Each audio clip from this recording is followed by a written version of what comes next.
오늘 우리에게 주시는 하나님의 말씀은 요한복음 2장 1절에서 11절까지 있는 말씀입니다. 요한복음 2장 1절에서 11절 말씀인데 오늘은 정서연 자매가 말씀을 봉독해 주겠습니다.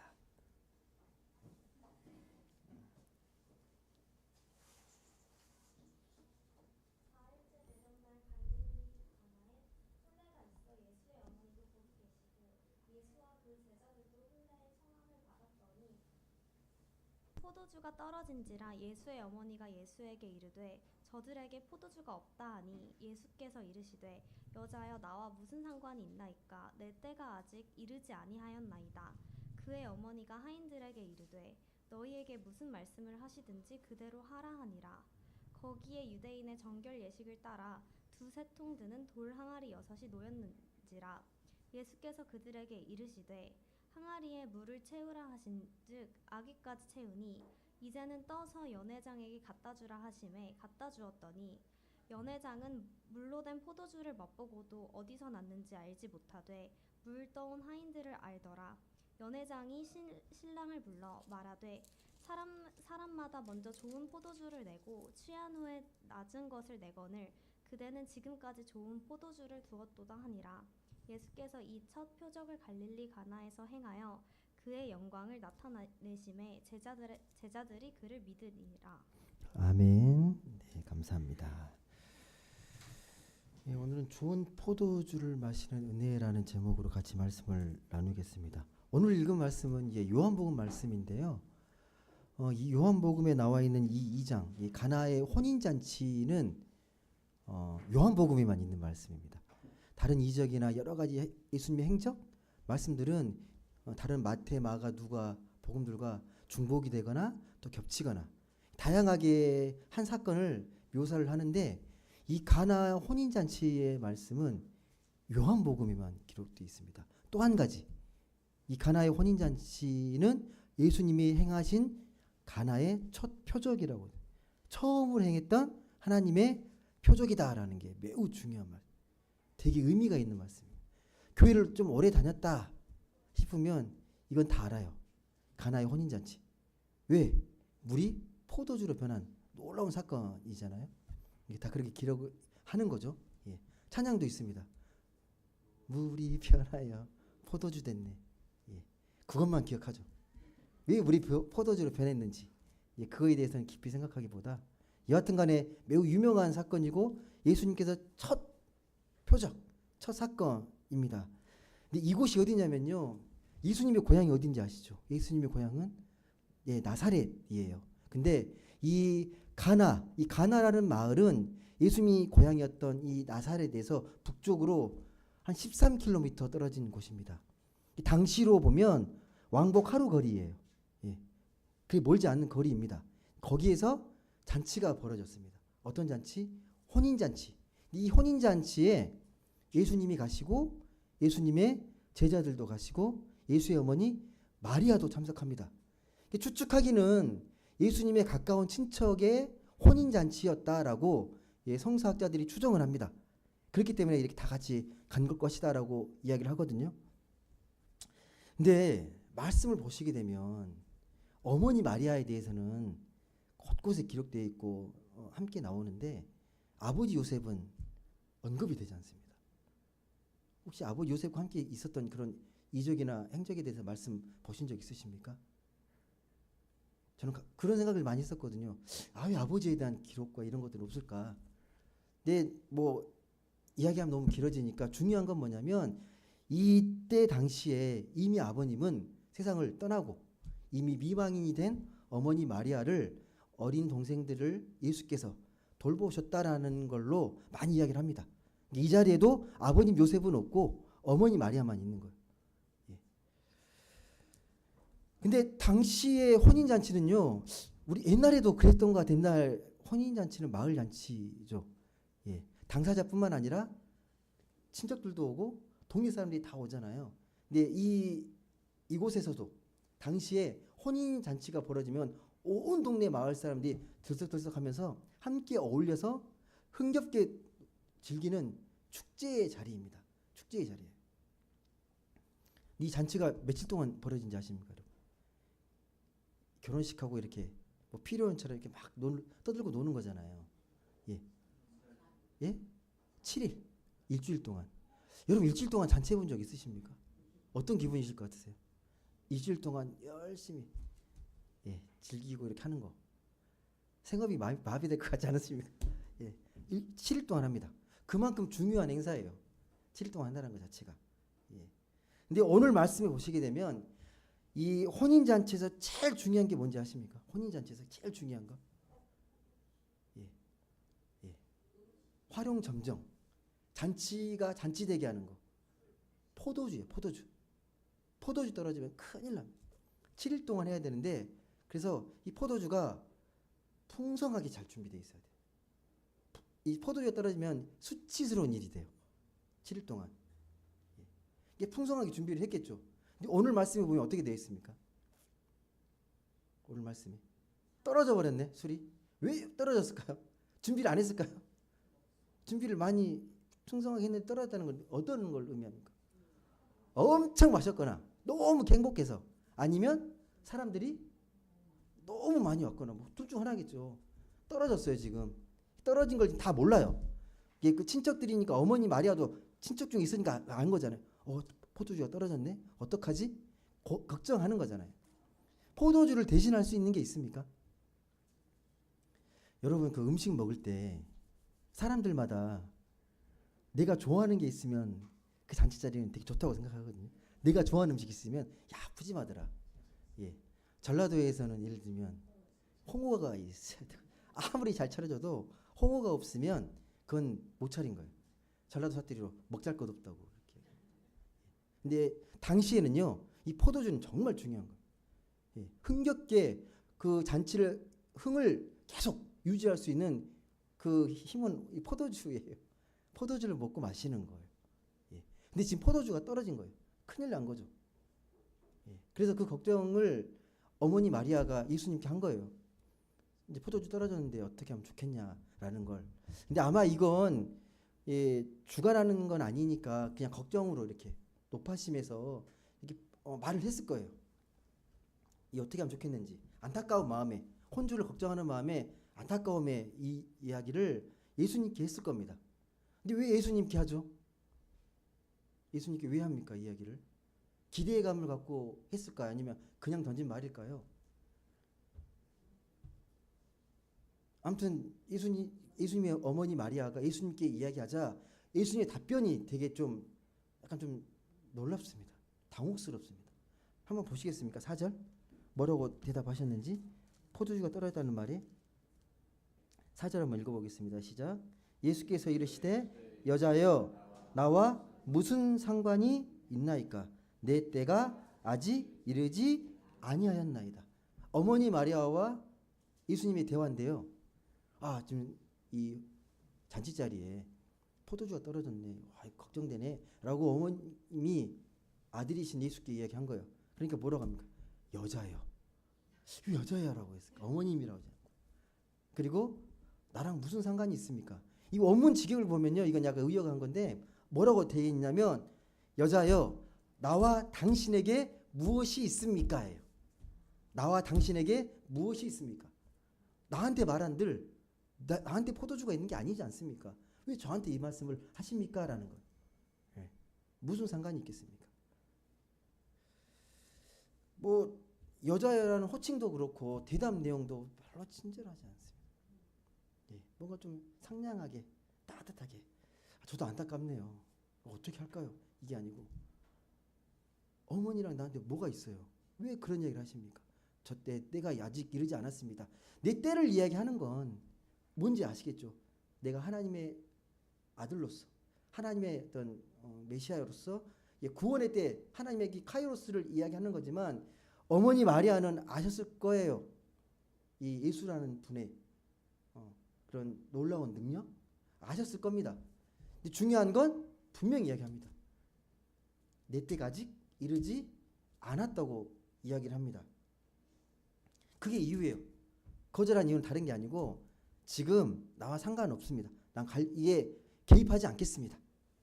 술 떨어진 게 나랑 뭔 상관이 있습니까? 근데 그러니까 소소한 일상의 이런 잔치의 어떤 술 떨어지고 이런 거에 나는 개입하는 게 아니라 하나님의 때가 되면 그때 사역을 합니다라는 그런 대답으로 들립니다. 지금 만약 여러분이 어머님이라면 어떻게 이 대답에 대해서 어떻게 반응하겠습니까? 이런 대답을 듣고 무한하지 않습니까? 그런 대답까지는 좀 무한할 수 있지 않을까요? 무한하지 않나요? 예, 무한합니다. 어머니가 되보십시오. 되게 서운할 수 있습니다. 그런 말들이. 예. 근데 중요한 건 이 어머니 마리아가 그렇게 생각하지 않는다는 거죠. 그 말을 듣고 뭐라고 합니까? 그 뒷절에 보시면 5절에 그 이야기를 듣고 어머니 반응. 예. 에잇 이게 아니죠. 5절에 뭐라고 되어 있습니까? 한번 같이 읽어보시죠. 그의 어머니가 하인들에게 이르되 너희에게 무슨 말씀을 하시든지 그대로 하라. 근데 뭘 이렇게 제시한 게 없는데 이런 말을 듣고 왜 어머니 마리아는 포기하지 않고 이렇게 마음의 태도, 이 마인드가 끝까지 주님에게 기대하고 믿음으로 바라볼 수 있었는지 이 참 대단한 거죠. 어머니 마리아를 보게 되면. 여하튼 간에 결론적으로 보게 되면요. 이 가나의 혼인잔치가 끊기지 않고 이 잔치가 잔치되게 하는데 어머니 마리아가 매우 중요한 역할. 어머니 마리아가 없었으면 잔치가 끝났을지도 모릅니다. 이 어머니의 믿음이 중요한 연결다리 역할을 합니다. 어머니가 중간에 보시게 되면 이게 2절 오늘 가나의 혼인잔치의 전반부고요. 5절까지가 6절부터 이제 스토리가 바뀌어요. 어떻게 바뀝니까? 6절 한번 읽어보시죠. 6절 같이 한번 읽어보겠습니다. 시작. 거기에 유대인의 정결 예식을 따라 두세 통 드는 돌 항아리 6이 놓였는지라. 이 장면이 어머니와 예수님이 대화하는 장면에서 화면이 이렇게 바뀌는 거죠. 쫙 어디로요 지금? 돌 항아리가 있는 곳으로. 돌 항아리는 왜 있어요? 김치 담그려고요? 아니. 유대에서는 돌 항아리가 뭐예요? 어떤 기능을 하는 겁니까? 정결의식을 위해서 물이 담겨 있는 항아리예요. 정결의식. 그러니까 손님들이 오고 가면 손발을 씻는 정결의식이 있습니다. 그래서 돌 항아리가 이게 있어요. 그러려고 있는 게 정결 돌 항아리예요. 한번 제 사진을 보여드리고 싶은데 돌 항아리의 그 용량이 한 50리터 담을 수 있는 양이에요. 근데 그게 6 항아리가 있었다고 이야기를 합니다. 오늘 말씀에 보게 되면요. 그러니까 오늘 정결의식에 쓰이는 이 돌 항아리는 그러니까 정결의식에 쓰이는 것도 쓰이는 거지만 이게 그 손과 발을 씻음으로써 약간 위생적인 것들도 되게 많이 도움이 됐을 거예요. 분명히. 예. 여하튼간에 이 돌 항아리를 예수님이 이제 사용을 하시게 됩니다. 정결의식에 쓰였던 돌 항아리가 완전히 다른 용도로 쓰이게 돼요. 여러분 여기서 의심을 하셔야 됩니다. 자연스럽게 넘어가시면 안 되고 분명히 예수님과 어머님이 대화에서 보면 어떻게 결론 난 거예요? 예수님이 뭐라고 하셨습니까? 상관하지 않겠다고 했잖아요. 이걸로 끝난 거 아닙니까? 근데 왜 예수님이 갑자기 행동이 바뀌셨죠? 갑자기 생각이 바뀌신 거예요? 왜 바뀌신 거예요? 왜 바뀌었죠? 알겠습니다 하고 한 게 아니라 이걸로 결론 진 줄 알았더니 갑자기 예수님의 마음과 행동이 바뀌는 것처럼 보이잖아요. 그래서 하인들에게 명령하잖아요. 지금 돌 항아리에 물을 채워라. 물을 가득 채워라. 채워지면 어떻게 알아? 이걸 누구에게 갖다 줘라? 연회장에게 갖다 주라고 합니다. 왜 바뀌어 있는지는 안 나와요. 여러분 죄송한데. 근데 왜 바뀌었을지를 고민해 보셔야 되는 거예요. 왜 예수님께서 마음을 정하셨다가 다시 바꾸셨을까? 그러니까 하나님에 대한 마음이 어떤 마음이신지를 여러분이 좀 보셔야 됩니다. 왜 바뀌셨을지, 뭐 때문에 바뀌셨는지, 어떤 마음으로 바꾸셨는지. 여하튼간에 무슨 생각이 드셨는지 모르겠지만 이 하인들에게 이제 물을 채우라고 합니다. 예수님께서 움직이기 시작한 거죠. 아기까지 채워지고 그걸 연회장에게 갖다 주는데 여러분 연회장은 뭐냐면 이 술자리, 이 잔치를 주관하는 사람 연회장이라고 하는데 주로 혼주의 친구나 신랑의 친구가 맡아요. 그리고 여러분 7일 동안 이 잔치를 한다 그랬잖아요.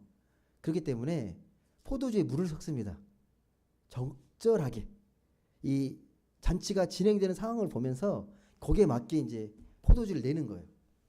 근데 재밌는 관행이 뭐냐면 오늘 말씀에도 보면 보통 이 술자리에 이 잔치 자리에 처음에 좋은 포도주를 내와요. 이렇게 이게 한창 먹다가 이제 술에 뭐 취하고 이렇게 흥겨워서 이렇게 뭐 무슨 맛인지도 모를 때는 이제 질 낮은 걸 내오는 거죠. 예, 보통 그렇다고 하는 거예요. 근데 연회장이 뭐라고 합니까? 이 마셔보면서 깜짝 놀라면서 보통은 좋은 포도주를 먼저 내는데 이제서 최고 좋은 포도주를 이제 나왔다고 막 깜짝 놀라잖아요. 근데 어떻게 된 건지 모르죠. 어떻게 된 건지 잘 모르잖아요, 상황. 예수님의 은혜로 이 포도주가 계속 공급이 되고 잔치가 계속 이게 유지가 됩니다. 화기애애하게 진행이 됩니다. 여러분 이 이야기가 여러분에게 어떻게 들리십니까? 어떤 영적 교훈이 여러분에게 확 오시는 게 있습니까? 이 이야기를 들으면서 이 가나의 혼인잔치가 주는 우리의 영적 교훈이 뭐라고 생각되십니까? 어떻게 보이세요? 먼저 여러분, 물이 변하여 포도주가 됐죠? 맞나요? 맞아요? 예. 우리는 당연하게 이렇게 믿고 있는데 어디에도 예수님께서 물이 포도주 변하게 되라는 말은 없습니다. 우리는 그렇게 믿어요. 예. 물이 변해서 포도주가 되라 안소한 게 아니라 물 떠다 주고 갖다 주라고 했어요. 그냥 물 채워서 뭐 없습니다. 포도주가 됐다라는 명확한 어떤 말이 없어요. 근데 지금 분위기상으로 포도주로 변했겠구나라고 생각하는 거예요.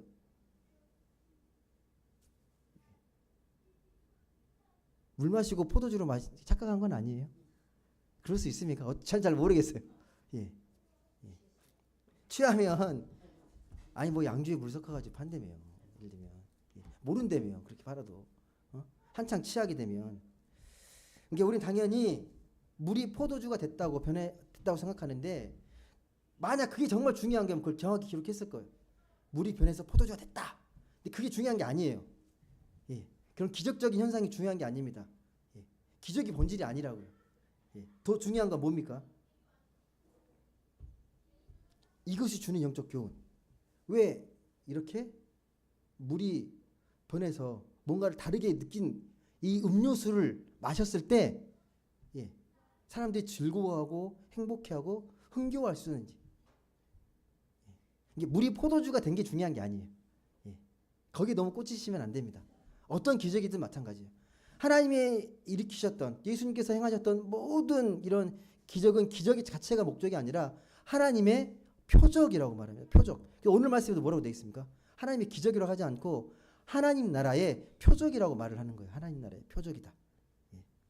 여러분 이 말씀에서 꼭 기억하실 게 중요한 것이 이 자리는 지금 혼인잔치라는 걸 꼭 기억하셔야 돼요. 혼인잔치. 말씀에 하나님 나라를 비유할 때요. 뭐로 많이 비유하냐면 혼인잔치로 많이 비유합니다. 하나님 나라는 마치 이 혼인잔치로 많이 비유합니다.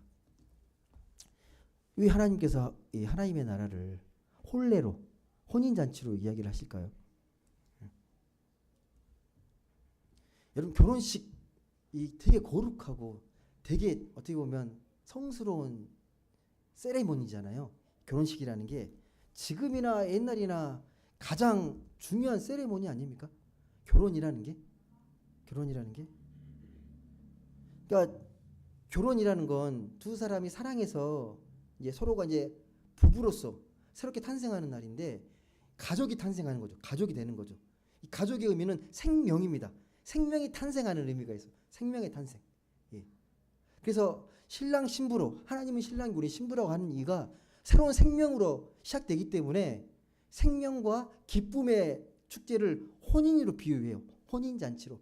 말씀 곳곳에 그러잖아요. 25장에도 보면 뭐라고 되어 있습니까? 열처녀의 비유에서도 혼인잔치잖아요. 하나님 나라를 비유할 때. 그리고 마지막 요한계시록 19장에 보게 되면 새하늘 새 땅을 뭘로 이야기하냐면 어린 양의 혼인잔치라고 이야기해요. 그러니까 하나님 나라를 비유하는데 잔치, 혼인잔치로 많이 이야기를 합니다. 이게 혼인이라는 건 생명과 기쁨의 축제가 된다는 거예요.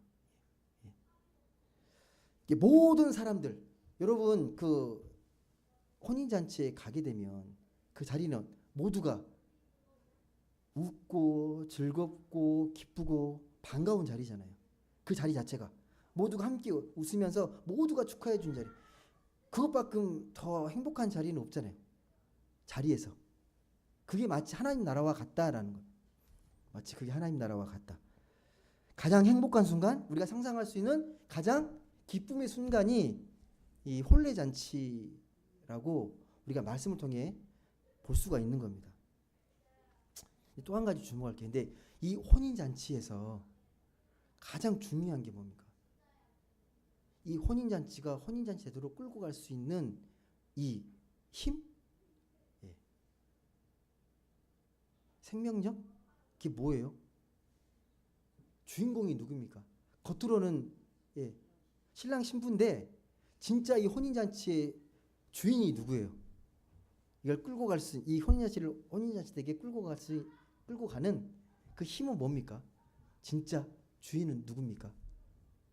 말씀을 잘 보시면, 오늘 말씀 보시게 되면 예수 그리스도입니다. 이 잔치를 보이지 않게 끌고 가는. 많은 사람들은 다 모릅니다.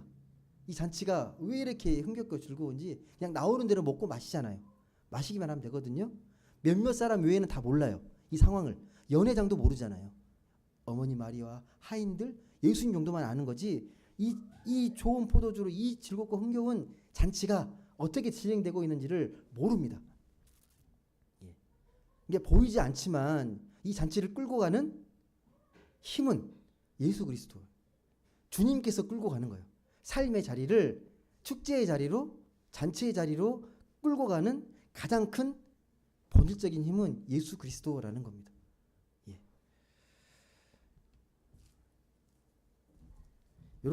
여러분의 삶의 자리가 정말 하나님 나라 같습니까? 예. 일상의 자리가 하나님의 어떤 기쁨의 자리, 축제의 자리처럼 여겨지십니까? 눈에 보이진 않지만 우리가 살아감에 있어서 이 모든 것들이 하나님께서 끌고 가시는 그런 힘처럼 여겨지십니까? 만약 여러분의 삶의 자리가 축제 자리라고 여겨지면 마음이 좀 더 너그러워지실 거예요. 예. 내가 지금 눈에 보이는 게 부족하고 빈약해 보여도 하나님은 나의 삶의 자리를 기쁨의 자리로, 축제의 자리로 끌고 가고 있으니까 채워주실 거다. 부족하지만 하나님께서 넉넉한 은혜로 함께 하실 거다 라는 믿음. 그 믿음이 우리에게 꼭 필요합니다. 제가 이렇게 말씀을 드려도 눈에 보이지 않기 때문에 우리에게 가장 중요한 것은, 그래도 이런 잔치를 즐겁고 행복하게 하려면 포도주로 상징되는 돈이 있어야 되지 않냐, 물질이 필요하지 않냐라고 생각할 겁니다. 막상 현실은 포도주가 있어야 되잖아요. 돈이 있어야 잔치 자리를 계속 끌고 갈 수 있는 거잖아요. 또 건강이 있어야 된다. 여러분 정말 건강해야 됩니다. 건강해야 됩니다. 근데 주변에 내가 아프거나 주변 사람이 아프거나 뭐 지인들, 가까운 사람이 아프면 같이 힘들잖아요. 같이 마음도 어렵고. 건강이 정말 중요하거든요. 세 번째가 관계예요. 관계. 세상의 사람들이 가장 중요한 게 돈, 건강, 관계를 중요시합니다. 관계가 틀어지면 삶이 힘들어지잖아요. 축제 자리에 내가 싫어하는 사람이 가득 있으면 아무리 산의 진미가 있어도 힘들잖아요. 원수가 앉아 있으면 거기는 소상집이잖아요. 예. 원수 같은 자리고. 예. 돈, 건강, 관계인데, 이 중요하지 않다는 말이 아니라 이것보다 더 차원이 다른 본질적인 우리 삶을 끌어가는 가장 근본적인 힘은 뭐다? 뭐라고요? 예? 예수 그리스도라는 겁니다. 우리 삶을 끌어가는 원동력, 그 힘은 거기에 있지 않고 더 본질적으로 예수께서 끌어주셔야 그런 삶도 가능하다라는 겁니다. 그렇다면 근거는 뭘까요? 예수님이 정말 우리 삶의 어떤 힘이고 생명이고 우리의 모든 것이 되는 근거, 그 증거가 뭡니까? 이게 정말 확실하면 우리가 아무리 힘들어도 흔들리지 않을 수 있잖아요. 힘있게 살아갈 수 있잖아요. 한번 말씀 한번 보겠습니다. 이게 사도 바울의 고백인데요. 사도 바울이 이렇게 고백을 합니다. 빌립보서 1장 20절에서 21절 말씀. 빌립보서 1장 20절에서 21절 말씀.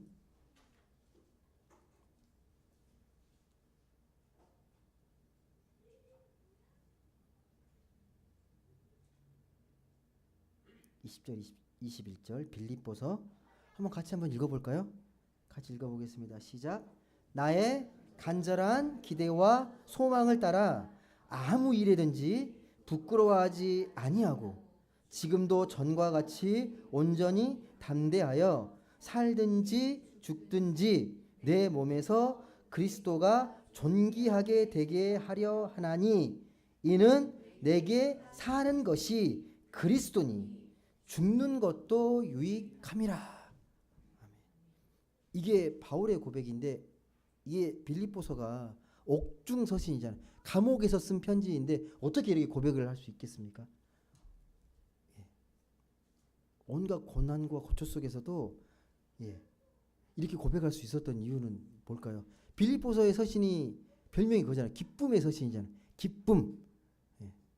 이 기쁨이라는 게 눈에 보여지는 기쁨이 아니라 그걸 초월한 기쁨이잖아요. 어떤 상황과 환경에서도 기뻐할 수 있는 기쁨. 그 기쁨이잖아요. 그래서 빌립보서 4장 4절부터 보면 온전히 기뻐하라고, 항상 기뻐하라고 자꾸 얘기하잖아요. 그 마음이 어떻게 이게 가능하자는 거죠. 이런 고백들이.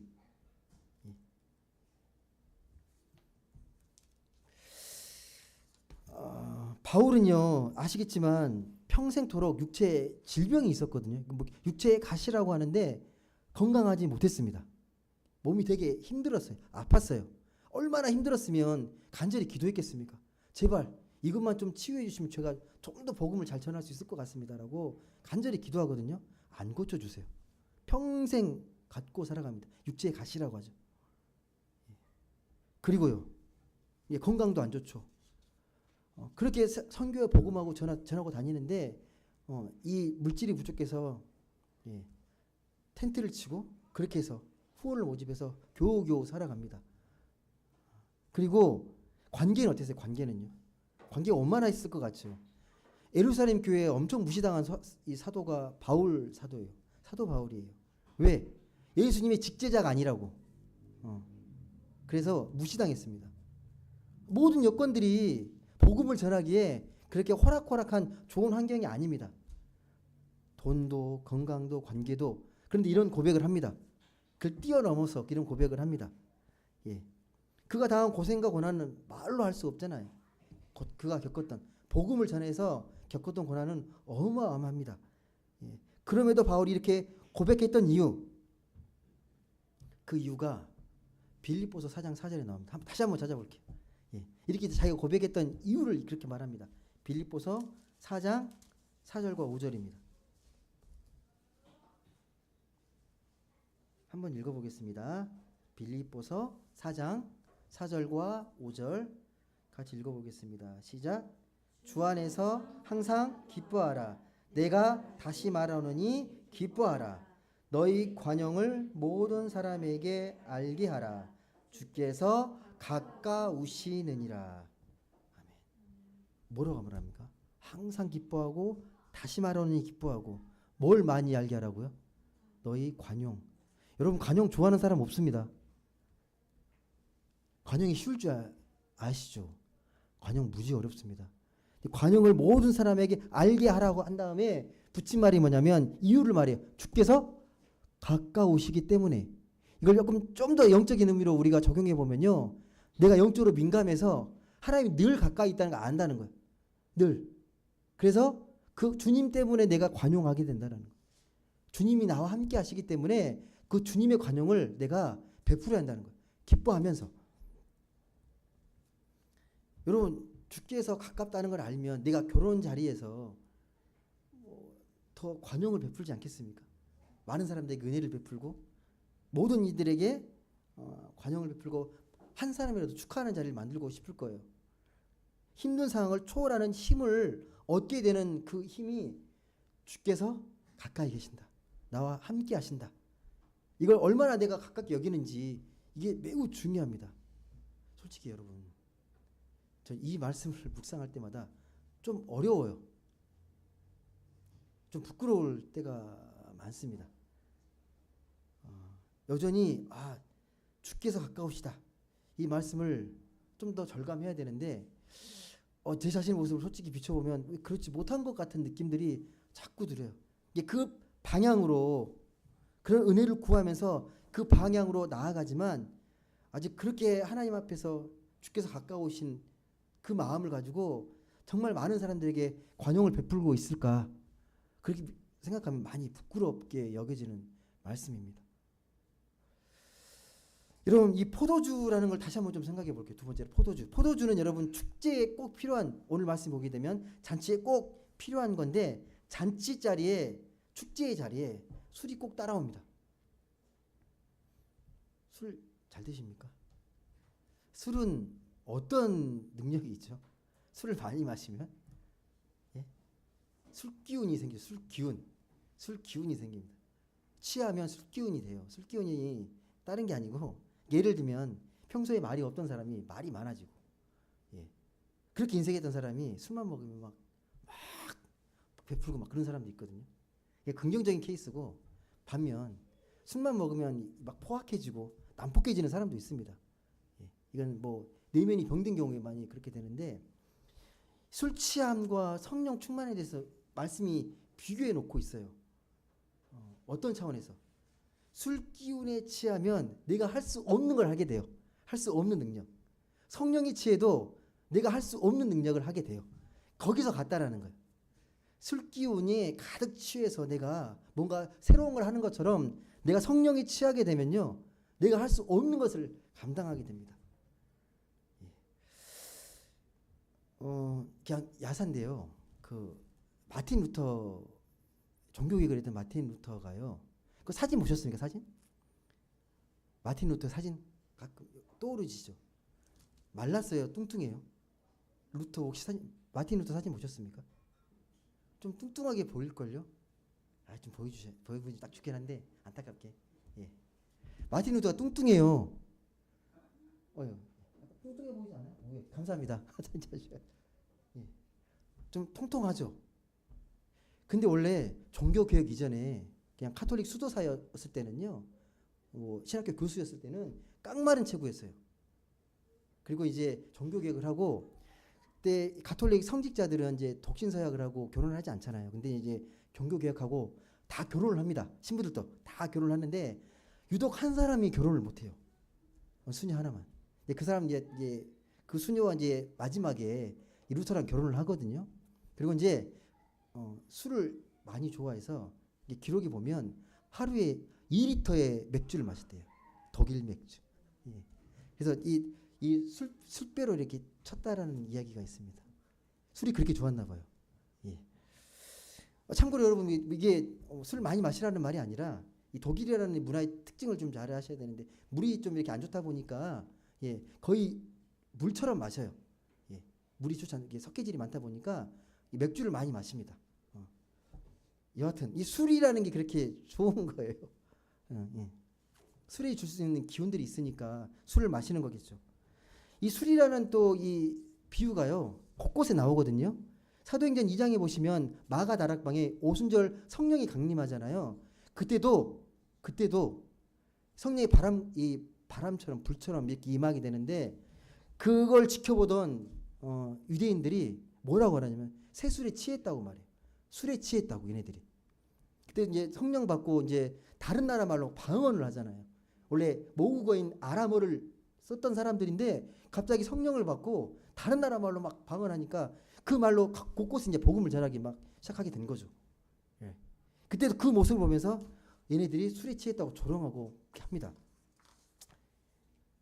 이게 뭘 의미하는 거냐면, 여러분, 이게 술에 취해 있다라는 것들을, 성령, 내 존재가 술에 취하는 것처럼 성령의 존재를 가득 이게 채워지게 되면 그게 우리의 생명의 충만함이 일어나는 거예요. 예수님께서 살과 피를 이야기하면서 물과 이 떡과 포도주로 말하잖아요.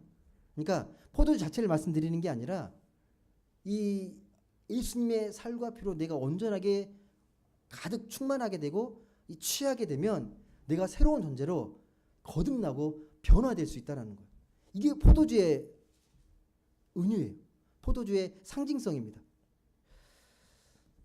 11절에 보시게 되면 이 사건을 가리켜서 그래서 표적이라고 말하죠.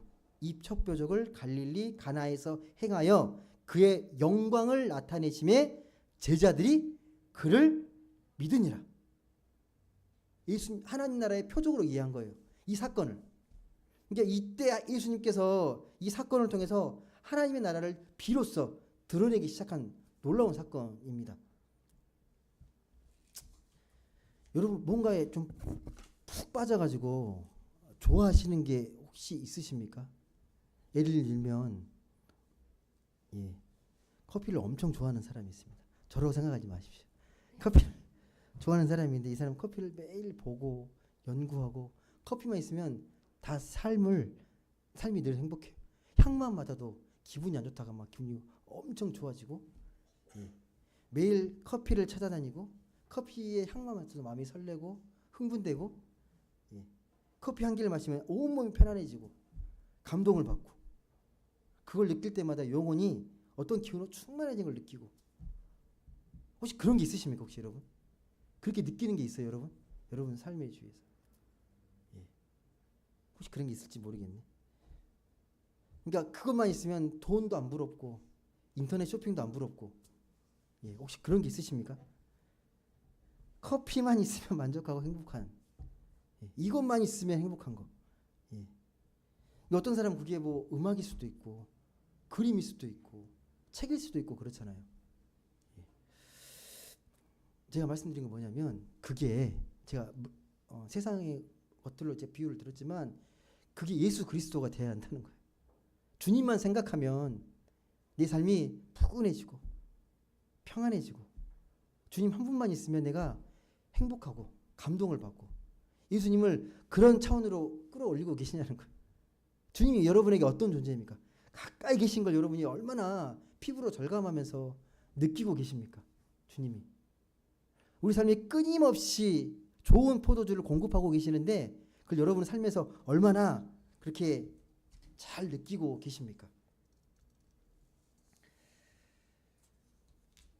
포도주로 물에서 포도주로 변했다는 건요. 존재 자체가 바뀌었다는 거예요. 본질 자체가 아예 성분 자체가 확 바뀌어버린 거예요. 그러니까 우리로 비유를 들면 그전에는 죄의 종에서 하나님의 아들이라는 신분의 완전한 변화예요. 완벽한 변화예요. 어설프게 변하는 게 아니라 밋밋한 물에서 이제는 맛이 나는 포도주로 바뀌는 거예요. 삶의 인생이. 그걸 끊임없이 우리에게 공급해 주시는 거죠. 그걸 더 깊이 또 풍성하게 느끼는 사람이 있고 어떤 분들은 예수를 겉핥기식으로만 나를 그냥 구원해 주시는 분 정도로만 알고 깊이 맛을 모르는 분이 있습니다. 자꾸 설명만 들어요. 예수님이 어떤 분이시다고. 내가 맛봐야 되는데 내가 체험해야 되는데 그러지 못할 수 있다는 겁니다. 말씀을 정리하겠습니다. 내가 가장 좋아하는 것에 온전히 사로잡히면 부럽지 않잖아요. 그런 것처럼 예수님의 그 사랑, 예수님의 그 좋은 포도주 같은 그 맛을 주는 그 은혜에 흠뻑 취하셨으면 좋겠습니다. 우리에게 끊임없이 좋은 것을 주시는데 그걸 느끼는 사람이 있고 그걸 못 느끼는 사람이 있어요. 당연하게 여기는 사람들이 있습니다. 뭔가 좋은 것이 있고 뭔가 기쁜 것들이 있다라면 하나님 나에게 정말 좋은 포도주를 이렇게 또 부어주고 계시구나 라고 생각하시면 좋겠습니다.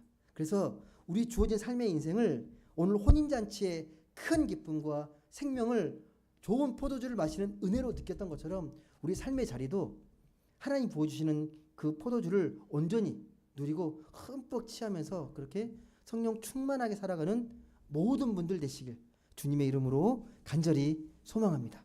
기도하겠습니다. 사랑의 하나님 감사합니다. 오늘 또 귀하고 복된 주일 주님 저희 이 예배의 자리에 불러주시고 우리가 어떠한 존재인지를 또 말씀을 통해 또 깨닫게 하여 주시니 감사합니다. 우리가 삶의 자리가 비록 척박하고 메마른 것 같고 빈약해 보이고 부족해 보일지라도 여전히 우리 주님께서는 나와 함께 하셔서 좋은 포도주를 끊임없이 공급하고 우리에게 부어주시는 분임을 다시금 깨닫고 내게 주어진 인생의 자리를 하나님의 복음으로 말씀으로 음미하며 내 자리가 밋밋한 물이 아니라 맛이 나는 좋은 포도주를 맛보는 그런 놀라운 인생으로 변화되게 하여 주옵소서. 감사드리며 사랑이 많으신 예수님의 이름으로 기도드립니다. 아멘. 찬송가 94